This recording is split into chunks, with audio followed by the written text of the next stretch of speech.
Welcome to Opinions in 10, online posts and biblical opinions in under 10 minutes. Starting now. Today's post comes from Real Alternative 665. Neighbor keeps mowing my lawn like it's his own. I'm having an ongoing issue with my neighbor that's honestly starting to drive me up the wall. He's an older guy, very hands-on in the neighborhood, and he's decided that part of my yard needs his special attention. Every couple of weeks he comes over with his mower and trims a strip of my grass that borders his property. At first I thought he was just being friendly, but the problem is that he doesn't stop at the grass. He actually pushes into my flower bed. I've spent months planting and tending that garden, and he's ruined several plants already. When I confronted him politely the first time, he laughed and said, "You should be thanking me. I'm making it look even." I explained that I prefer to care for my yard myself, but he clearly didn't take me seriously. This week, I literally caught him mid-mow again, chopping right through the border plants I had just replanted. I told him firmly to stop, and he brushed it off with, "Relax, it looks better this way." I'm now considering putting up a small fence or even some decorative edging to create a physical boundary. But here's the thing, we live next door. We see each other almost daily, and I really don't want to create a hostile relationship or neighborhood drama that spirals into something bigger. So how can I set a clear boundary here without turning it into World War III with my neighbor? So this is a frustrating issue, to be sure. You're trying to grow flowers, and you've spent several months putting your heart and soul into it only for your work to be undone by an unsuspecting do-gooder. It does seem, upon first getting into your story, that your neighbor had the intention to do good and be of some help to you. Maybe he saw that some of your grass needed attention and he was right there, so he thought, what the heck, and mowed it for you out of kindness. Your response, the correct approach I think, by the way, was to restrain your emotions and talk to him kindly, assuming that he had good intentions. But his response is concerning, asserting that you should be offering him gratitude for this act that you asked him to stop. My intention is not to excuse any of his actions, but I do think that approaching any matter from a place of understanding and clarity helps things a bit. The reason that a person gets defensive in situations like this is that an act of kindness requires the acceptance of a certain amount of risk due to the nature of vulnerability required to do something kind. In other words, when you do something nice for another person, there is a chance that the person will appreciate your act and be grateful.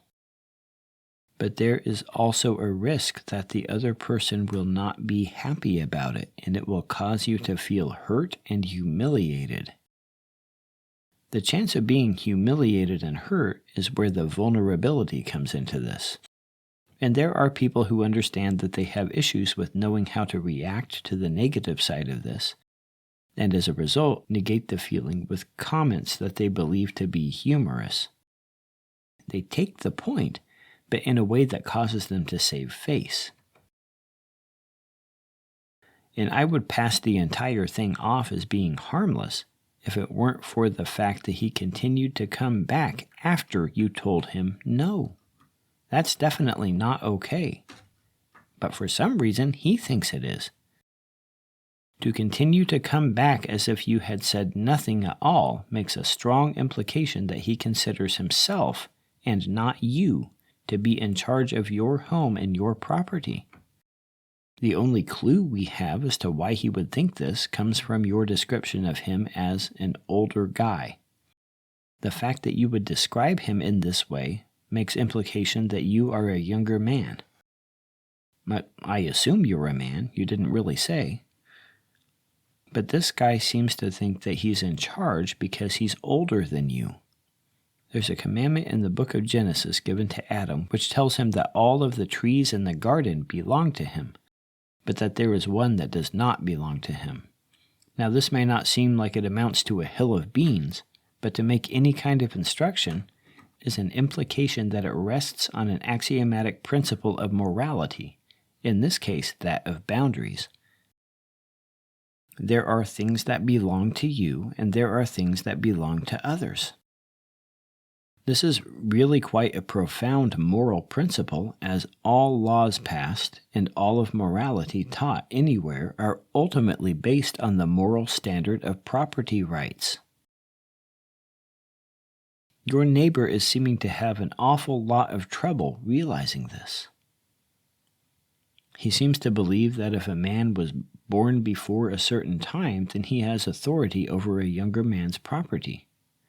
Unfortunately for him, he is mistaken. To answer your question, I'm not sure there is a peaceful way to set a boundary with him. He seems like the kind of person who doesn't accept boundaries. What you need to do is follow the instructions that Moses gave in Exodus 23, which teach us that we are continually to offer peace to our enemies. This doesn't mean to be a doormat and to let him do whatever he wants, but it does mean that you are dealing with the problem rather than adding negativity to the relationship. Moses' approach will also help you if World War III happens and you wind up in court over this issue. If you can demonstrate that you've offered friendship while the other guy continued to be a jerk, this will work well in your favor. It also sounds like you talked to him already and he's declined to hear you. Now, another principle taught by Moses about legal issues and disputes is that one witness will not rise up against a man for any iniquity or for any sin, in any sin that he sins.